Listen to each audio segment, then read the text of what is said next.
I miss you Ram. I miss you too Sita. നോക്ക്, നമ്മൾ ഒരേ വീട്ടിൽ ഒരുമിച്ചാ നിൽക്കുന്നത്. എന്നിട്ടും എനിക്ക് നിങ്ങളെ മിസ് ചെയ്യുന്നുണ്ട്. നമുക്ക് രണ്ടുപേർക്കും ഇടയിൽ എന്തോ ഡിസ്റ്റൻസ് ഉണ്ടായതായിട്ട് എനിക്ക് തോന്നുന്നുണ്ട്. എനിക്കിതൊരു അങ്ങനെ തോന്നിയിട്ടേ ഇല്ല. എല്ലാം ശരിയാവുന്നേ. ശരിയാവൂന്ന് പറഞ്ഞു? എന്തോ ശരിയല്ലെന്നല്ലേ അർത്ഥം? ചേച്ചേ, അങ്ങനെയൊന്നും അല്ല സീത. നീ വെറുതെ ഓരോന്ന് ആലോചിക്കല്ലേ. റാം, സത്യം പറ, ഞാൻ എന്തെങ്കിലും തെറ്റ് ചെയ്യുന്നുണ്ടോ? ഇല്ല സീത, നീ റാമിന്റെ സീതയാ.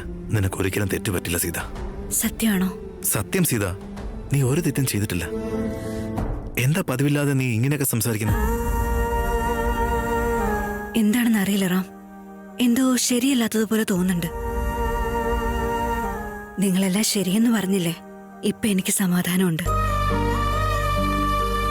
എന്നാലും എന്താ? ഞാനിപ്പോ നിങ്ങളെ ശരിക്കും നോക്കാത്ത പോലെ എനിക്ക് തോന്നുന്നുണ്ട്. നീ എന്നെ പൊന്നുപോലെ നോക്കുന്നുണ്ട്. വെറുതെ ഇങ്ങനെ ഓരോന്ന് ആലോചിച്ചു കൂട്ടല്ലേ. നമുക്കിടയിൽ യാതൊരു ഡിസ്റ്റൻസും ഇല്ല.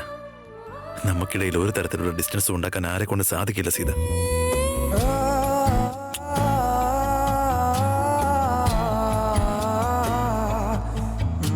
കണ്ടോ, നിങ്ങൾ നമ്മളെ പറ്റി മാത്രമാണ് സംസാരിക്കുന്നത്, അവളെ പറ്റി ഓർത്തില്ലല്ലോ. അവൾക്ക് ഇതൊക്കെ എത്ര വിഷമാവെന്ന് അറിയോ? വാ മോളെ.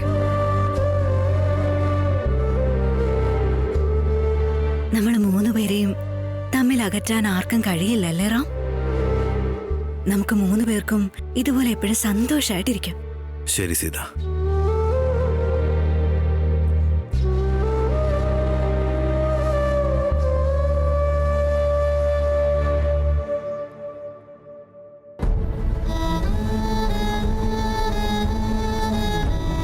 ഞാൻ നിങ്ങളെല്ലാരെയും വിട്ട് പോയതല്ലേ സീതമ്മ, ഇനി എന്താ ചെയ്യുക? എനിക്ക് നിങ്ങള് എന്നെ ഹഗ് ചെയ്യണമെന്ന് തോന്നുന്നുണ്ട്. പ്ലീസ് എന്നെ ഒന്ന് ഹഗ് ചെയ്യോ, എന്നെ കെട്ടിപ്പിടിക്കോ ഒന്ന്.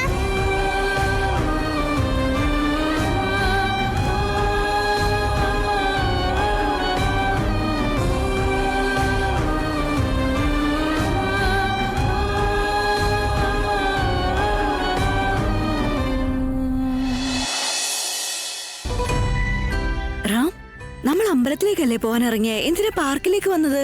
ഒന്നുമില്ല, ഒരുപാട് ദിവസമായില്ലേ എക്സസൈസ് ഒക്കെ ചെയ്തിട്ട്. അതും ആക്സിഡന്റ് കഴിഞ്ഞ ശേഷം വീട്ടിൽ ഇരുന്ന് നീ മടുത്ത് കാണില്ലേ. ഒരു ചേഞ്ചിന് വേണ്ടി നടക്കാൻ വേണ്ടി കൊണ്ടുവന്നാ. ഓ അതാണോ? സിഹീനെ അറിയിക്കാതെ വന്നത് നന്നായി, അല്ലെങ്കിൽ അവൾ ഓടി വന്നേനെ നമ്മുടെ കൂടെ. ആദ്യം ഒരു ആവേശത്തിലൊക്കെ അങ്ങ് നടക്കാന്ന് പറയും, പിന്നെ കുറച്ച് കഴിയുമ്പോഴത്തേക്ക് കാല് വേദനിക്കുന്നു, എന്നെ എടുക്കുന്ന് പറയും.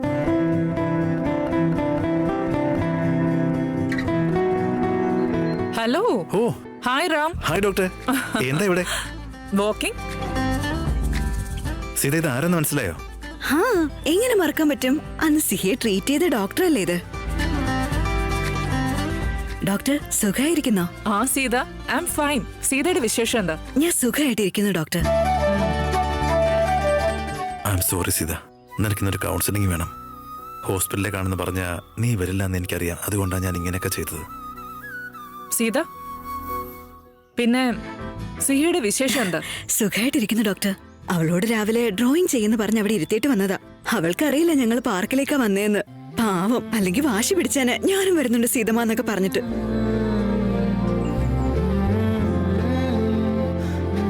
ഭക്ഷണമൊക്കെ അവള് കറക്റ്റ് കഴിക്കുന്നില്ല? ആ, ഇപ്പൊ കുഴപ്പമില്ല ഡോക്ടർ. ഇപ്പൊ സമയത്തൊക്കെ കഴിക്കുന്നുണ്ട്, ആവശ്യത്തിന് ഉറങ്ങുന്നുണ്ട്. ഇപ്പൊ ആള് ആക്റ്റീവാ ഡോക്ടർ. ഓക്കെ.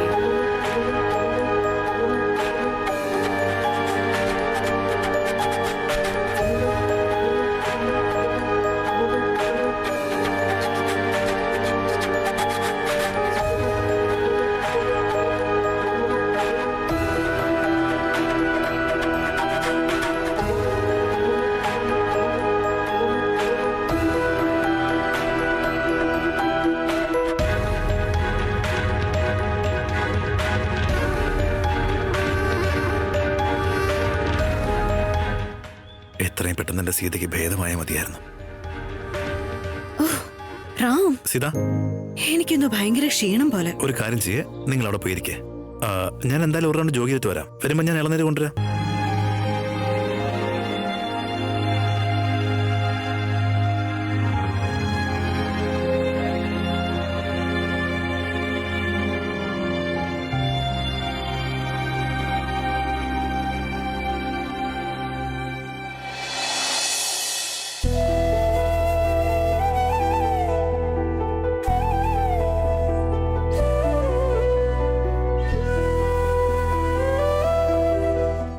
സുരി, എന്തു പറ്റി?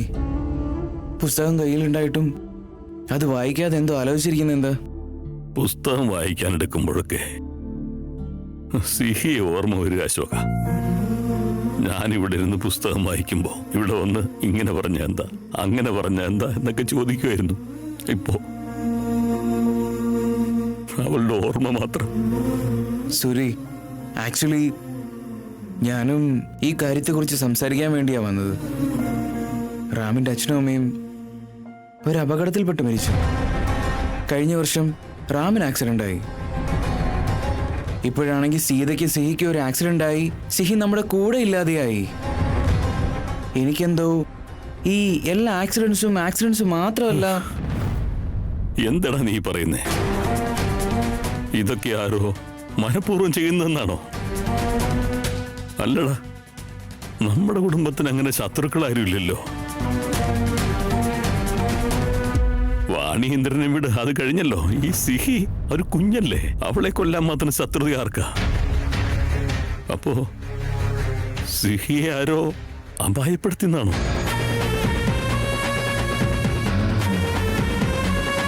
നിങ്ങൾ തന്നെ ആലോചിക്കൂ സൂര്യ. സിഹിയെ നമുക്ക് നഷ്ടപ്പെട്ടു. പിന്നെ ശ്യാമിന്റെ വീട്ടിലായിരുന്നു. നമ്മളെല്ലാം കോർട്ടിൽ പോയി പോരാടി സ്വന്തമാക്കി. അത് കഴിഞ്ഞ് അവളെ കിഡ്നാപ്പ് ചെയ്തു.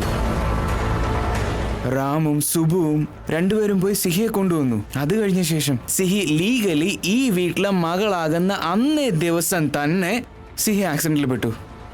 അവളെ നമുക്ക് എല്ലാവർക്കും നഷ്ടപ്പെട്ടു. ഇനി നിങ്ങൾ പറ, ഇത് ഒരു ആക്സിഡന്റ് ആയിട്ട് തോന്നുന്നുണ്ടോ? എന്നാൽ ഇതൊക്കെ ചെയ്യുന്ന ആരാണെന്നാ? ശ്യാമും ശാലിനിയും എന്തു പറഞ്ഞാലും അവളുടെ അച്ഛനും അമ്മയാ. അവരങ്ങനെയൊന്നും ചെയ്യില്ല. എനിക്ക് അവരുടെ മേൽ സംശയമില്ല. പിന്നെ ആരെയാ നിനക്ക് സംശയം? ആരോ ഇതിന്റെ പുറകിലുണ്ടെന്ന് ഉറപ്പാ സൂരി. അങ്ങനെ ആരെങ്കിലും ഉണ്ടെങ്കിൽ അവരെത്ര വലിയ ആളാണെങ്കിലും അവരെ ഞാൻ ഒരിക്കലും വെറുതെ വിടില്ല അശോക, വെറുതെ വിടില്ല. ആ കുഞ്ഞിന്റെ ജീവൻ ഇല്ലാതാക്കിയവരെ, ഈ വീടിന്റെ സന്തോഷം ഇല്ലാതാക്കിയവരെ ഞാൻ ഒരിക്കലും വെറുതെ വിടില്ല. ഈ സൂര്യപ്രകാശിന് ക്ഷമ എത്രത്തോളം ഉണ്ടോ അത്രത്തോളം ദേഷ്യമുണ്ട്. അനീതി നടന്നിട്ടുണ്ടെന്ന് അറിഞ്ഞു കഴിഞ്ഞാ അത് കണ്ടില്ലെന്ന് ഭാവിച്ചു പോകുന്ന ശീലം എനിക്കില്ല. ആ സിഹിയുടെ മരണം കൊലപാതകമാണെങ്കിൽ അതുമായി ബന്ധപ്പെട്ടത് ആര് തന്നെയാണെങ്കിലും അവരെ കൊണ്ട് ഞാൻ അഴിയെണ്ണിക്കും അശോക.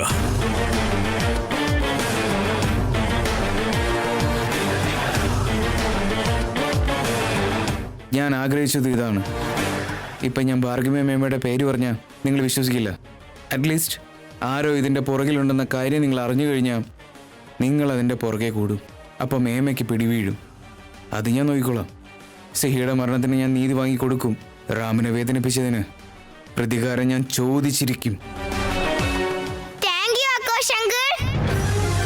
മുത്തശ്ശൻ ഇനി ബഡി ബംഗരമ്മ ആന്റീനെ ഒരു പാഠം പഠിപ്പിച്ചോളും.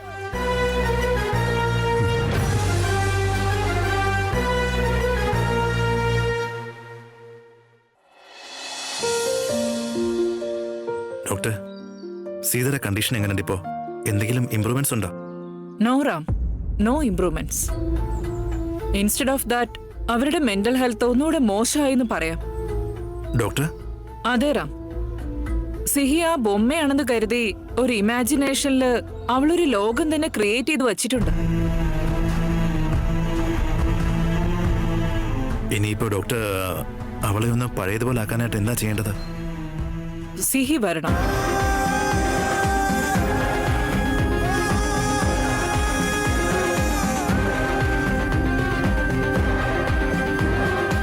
സിഹി സീതയുടെ കൂടെ ഉണ്ടെങ്കിൽ മാത്രമേ സീത നോർമൽ ആവുള്ളൂ.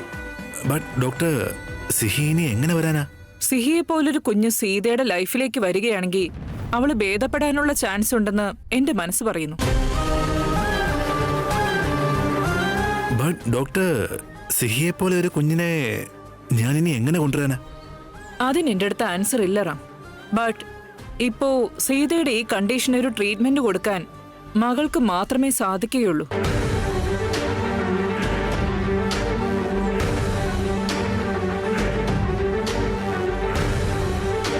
എന്താ രണ്ടുപേരും സീരിയസ് ആയിട്ട് നിൽക്കുന്നേ? എന്തു പറ്റി?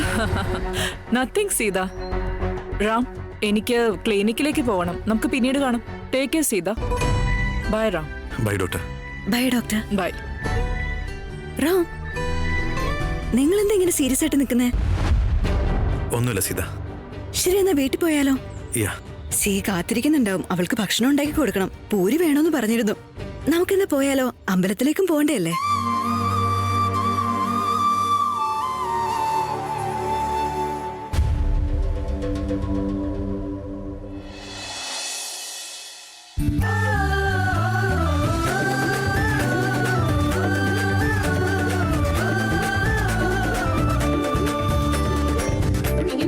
ഹേ ജാക്കി, ഗ്രാൻഡ്പാ, ജീവിതകാലം മുഴുവൻ ഈ സാധനങ്ങളൊക്കെ ചുമന്ന് നടക്കാൻ എനിക്ക് വയ്യ. നമുക്കൊരു ഓട്ടോ വാങ്ങിക്കണം. എങ്ങനെയെങ്കിലും പണം ഉണ്ടാക്കി വാങ്ങാന്ന് കരുതിയിട്ട് നടക്കുന്നില്ലല്ലോ മുത്തശ്ശ. ഇത്തവണ നമ്മൾ വാങ്ങും. നീ കണ്ടോ കാവേരി? ഈവനിങ് തിരിച്ചു പോകുമ്പോ അവിടെ ഒരു ഗുഡ്സ് ഉണ്ടല്ലോ, നമുക്കത് ചോദിച്ചു നോക്കാം. എന്നാ നമുക്കെല്ലാം ശരിയാക്കിയാലോ മുത്തശ്ശ? വേണ്ട, അവിടെ നിക്ക് സുബി. എന്തിനാ മുത്തശ്ശ വേണ്ടാന്ന് പറയുന്നേ? ഞങ്ങൾ ഇത് സെറ്റപ്പ് ചെയ്താ വരുന്നവരും പോകുന്നവരും ഒക്കെ നോക്കിക്കോളും. അതിന് സമയമായിട്ടില്ലടാ. അമ്പലത്തിലെ മാനേജ്മെന്റിനോട് ഇതുവരെ സംസാരിച്ചിട്ടില്ല. അവരാദ്യം വരണം. അവര് സമ്മതിച്ചാലേ ഇത് നമുക്ക് സെറ്റ് ചെയ്യാൻ പറ്റൂ. ഓ, അങ്ങനെയാണോ? അതുവരെ നമ്മൾ എന്ത് ചെയ്യും? വെറുതെ ഇവിടെ ഇരിക്കണം, അല്ലാതെന്താ?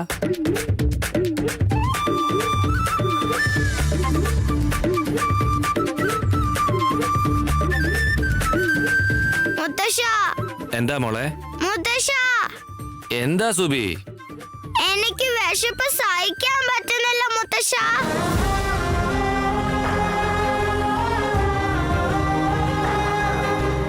എനിക്ക് സെയിം ചെയ്യൂ. വയറ്റിലുള്ള പുഴുക്കളും മുഴുവൻ ഇപ്പൊ ചത്തു കാണും. കുറച്ചുകൂടെ കഴിഞ്ഞ അമ്പലത്തിന് പ്രസാദം കൊടുക്കും. അത്രയും നേരം സഹിക്കണം. ഗ്രാൻഡ്പാ, പ്രസാദം കൊടുക്കുന്നത് ലഞ്ച് ടൈമിലാ. ടിൽ ലഞ്ച് നമ്മൾ ഇവിടെ വെയിറ്റ് ചെയ്യണോ? വേറെ വഴി എന്തേലും വേണ്ടേ? നമുക്ക് നോക്കാവടാ.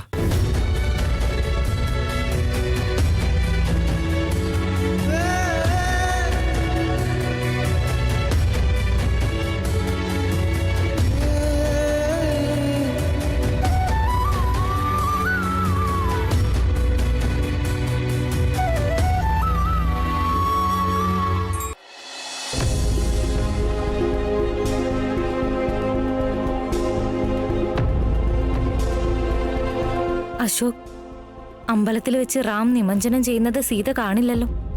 അബദ്ധത്തിലെങ്ങാനും അവളത് കണ്ടു കഴിഞ്ഞാൽ പ്രശ്നമാവും. അതെങ്ങനെങ്കിലും മാനേജ് ചെയ്യണം. അവരിതിലും എത്തിയില്ലല്ലോ, ലേറ്റ് ആകുന്നു. ആ, അവരെ ഒന്ന് വിളിച്ചു നോക്ക്. അപ്പൊ സീതമ്മയും അച്ഛനും എങ്ങോട്ടാ പോയത്? വന്നു. അമ്പലത്തിലേക്ക് പോകാൻ ലേറ്റായി. വേഗം പോയി റെഡിയായി വരൂ. വേഗം വരായിരുന്നു. പാർക്ക് വെച്ച് ഡോക്ടറെ കണ്ടു. കുറച്ച് സംസാരിച്ച സമയം പോയി. സിഹി മോളിലാണോ? ഞാൻ ഓൾറെഡി അവളെ റെഡിയാക്കിയിട്ടുണ്ട്. നീ പോയി റെഡി ആയിട്ട് വാ. Thank you so much. ഞാൻ 5 മിനിറ്റ് റെഡി ആയിട്ട് വരാവേ. എടാ, ഡോക്ടർ എന്താ പറഞ്ഞു? ഒരു ഇമ്പ്രൂവ്മെന്റും ഇല്ല അശോക. പിന്നെ നമ്മുടെ സീതയ്ക്ക് എപ്പോഴും ഇത് ഭേദമാകാം. നമ്മൾ എന്ത് ട്രീറ്റ്മെന്റ് ഇതിന് കൊടുക്കണ്ടേ? ഒരു ട്രീറ്റ്മെന്റ് ഉണ്ട്. ആ ട്രീറ്റ്മെന്റ് കഴിഞ്ഞാ ശരിയാവുന്ന ഡോക്ടർ പറയുന്നേ.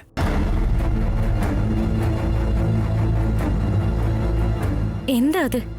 സിഹി.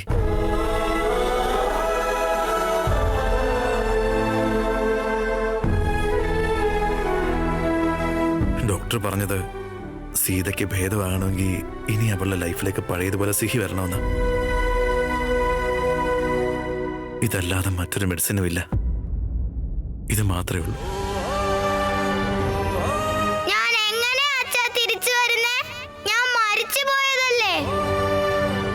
റാം, നമ്മൾ സിഹിയുടെ പ്രായത്തിലുള്ള ഒരു കുഞ്ഞിനെ വീട്ടിൽ കൊണ്ടുവന്ന സീതയ്ക്കല്ലേ ശരിയാവോ? സീതമ്മയ്ക്ക് എന്നെയാ വേണ്ടത്, വേറെ കുഞ്ഞിനെ അല്ല. അല്ലേ അച്ഛാ? ഏതെങ്കിലും ഒരു കുഞ്ഞു വന്നാ അവൾക്ക് ഞങ്ങളുടെ സിഹിമോളാകാൻ പറ്റുമോ?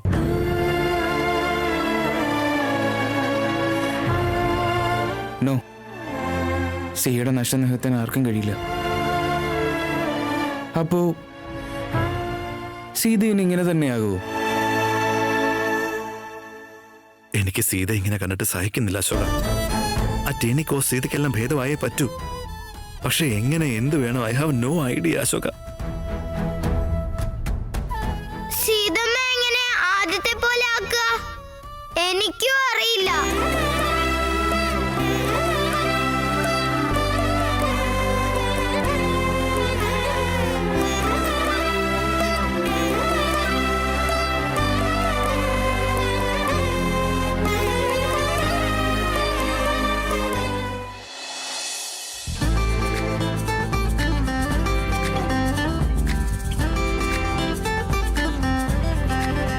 സാധന, നമുക്കൊന്ന് പുറത്തു പോയിട്ട് വന്നാലോ? ഒരു മിനിറ്റ്. നീ എന്തായി കാണിക്കുന്നേ? അല്ല, ഇന്ന് നിങ്ങളെ കള്ളൊന്നും മണക്കുന്നില്ലല്ലോ. നിങ്ങൾ കുടിച്ചില്ലേ? ഇല്ല, കുടിച്ചില്ല. അയ്യോ, ഇത് വലിയ അത്ഭുതമാണല്ലോ. ശരിക്കും നിങ്ങൾ കുടിച്ചില്ലേ? ഞാൻ ഇനി മുതൽ കുടിക്കുന്നില്ല. എന്താ നിങ്ങളിപ്പോ പറഞ്ഞേ? ഒന്നുകൂടെ ഒന്ന് പറഞ്ഞേ. ഒരു തവണയല്ല, എത്ര തവണ പറഞ്ഞാലും കാര്യം അത് തന്നെയാണ്. ഞാന് ഇനി മുതൽ കുടിക്കുന്നില്ല. ഇതെന്താ ഇത് പെട്ടെന്നൊരു മാറ്റം? എന്റെ തലയിൽ കൈവച്ചിട്ട് അത് ഒന്നുകൂടെ പറഞ്ഞേ. പറഞ്ഞോളാം. ഞാൻ ഇനി മുതൽ കുടിക്കില്ല. അതെന്തിനാ നിങ്ങളുടെ തലയിൽ കൈവച്ചിട്ട് പറയുന്നേ? അതെ സാധന, ഞാനൊരു മുഴുക്കുടിയനാ. ഇപ്പോഴത്തെ ആവേശത്തില് കുടിക്കില്ല എന്നൊക്കെ പറഞ്ഞിട്ട് അഥവാ ഇനിയും വല്ല ടെംപ്റ്റായി കുടിച്ചു കഴിഞ്ഞാ നിന്നെ തൊട്ട് സത്യം ചെയ്തിട്ട് പിന്നെ നിനക്ക് എന്തെങ്കിലും സംഭവിച്ചു കഴിഞ്ഞാ അതുകൊണ്ടാ ഞാൻ എന്റെ നിലയിൽ തന്നെ തൊട്ട്. ഓ, നിങ്ങളുടെ തമാശക്ക് കയ്യിൽ വെക്ക്. ഈ മാറ്റത്തിനുള്ള കാരണം എന്താണെന്ന് ആദ്യം പറ.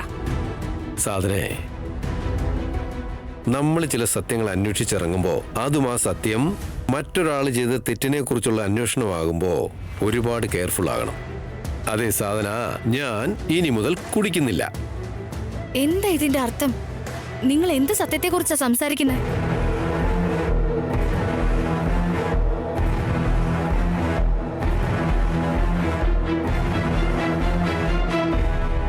സിഹിയുടെ മരണത്തെക്കുറിച്ചുള്ള സത്യം.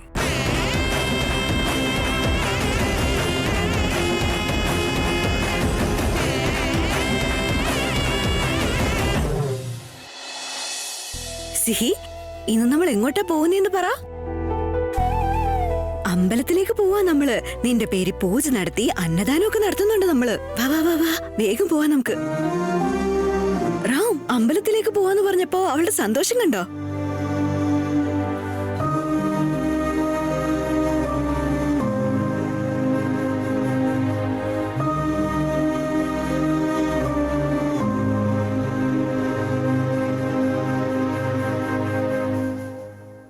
എടാ, ഞാനും പ്രിയ നിന്റെ കൂടെ വരാടാ. നിനക്ക് ഒറ്റയ്ക്ക് അവിടെ സീതയെ മാനേജ് ചെയ്യാൻ ബുദ്ധിമുട്ടായിരിക്കും. ഐ മീൻ, നീ അസ്ഥി നിമജ്ജനം ചെയ്യുന്ന സമയത്ത് ഞങ്ങൾക്ക് രണ്ടുപേർക്കും സീതയുടെ കൂടി നിൽക്കാലോ. നിനക്ക് പ്രിയയും കൊണ്ട് ഹോസ്പിറ്റലിലേക്ക് പോകാനില്ലടാ. അപ്പോയിന്റ്മെന്റ് എടുത്തു പറഞ്ഞിട്ട്. ഇറ്റ്സ് ഓക്കേ റാം, അത് ഞങ്ങൾ നാളെ നോക്കിക്കോളാം. ഞങ്ങളും കൂടെ വരാം. കുഴപ്പമില്ല പ്രിയ. സിഹി നമ്മളെല്ലാം വിട്ടുപോയതിനു ശേഷം നീ നിന്റെ ആരോഗ്യത്തെക്കുറിച്ച് ചിന്തിച്ചിട്ടേ ഇല്ല. സീതയുടെ കൂടെ തന്നെയാ. നിങ്ങൾ വേഗം ഹോസ്പിറ്റലിലേക്ക് പോയിട്ട് വാ. സീതയുടെ കാര്യം ഞാൻ നോക്കിയോളാം. ശ്രദ്ധിക്കണേടാ. റാം, വേഗം വാ, ലേറ്റ് ആവുന്നു. ഇതാ വരുന്നു.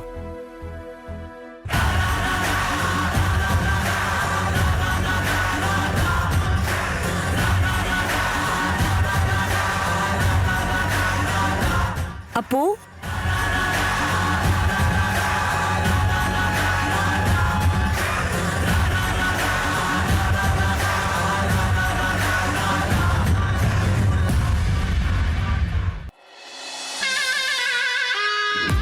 പ്ലീസ്, സീത അറിഞ്ഞ പ്രശ്നമോ? അല്ല, അപ്പോ എടാ, ഒരു ബാഗ് എടുത്തിട്ട് വാ. പോകുന്നത് അസ്ഥി നിമഞ്ജനം ചെയ്യാനാ. ഇത് മറന്നു കളഞ്ഞാൽ എങ്ങനെയാ?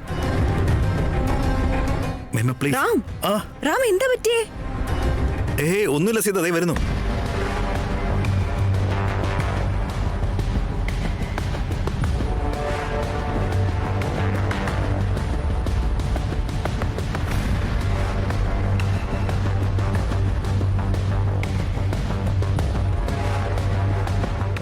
ശ്രദ്ധിച്ചു പോയി വാ. ഇതെല്ലാം കഴിഞ്ഞ് നമ്മുടെ സിഹിക്ക് മോക്ഷം ലഭിച്ചാൽ മാത്രം മതി. സിയിൽ നിന്നും മോക്ഷം ലഭിക്കാൻ ഇവരുണ്ടാക്കിയതാണ് ആക്സിഡന്റ് എന്നാ എനിക്ക് ഡൗട്ട്. എന്നിട്ട് പോന്ന് വലിയ ആളെ പോലെ അവൾക്ക് മോക്ഷം കിട്ടട്ടെ എന്ന് വെറും ഡ്രാമ.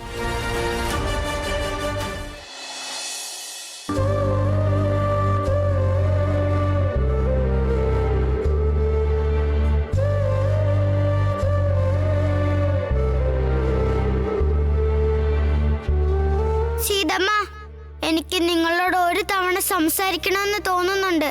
പക്ഷേ സംസാരിക്കാൻ കഴിയില്ലേ? സീതമ്മ, ഒരേ ഒരു തവണ എന്നോട് സംസാരിക്കൂ സീതമ്മ, ഒരേ ഒരു തവണ.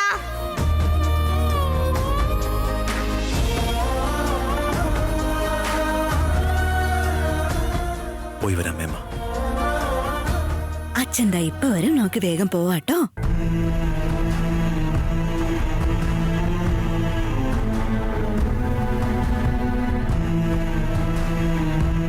അശു, എന്നാ ശരി. പ്രിയ, ബൈ. അമ്മേ, ഞങ്ങൾ പോയി വരാവേ.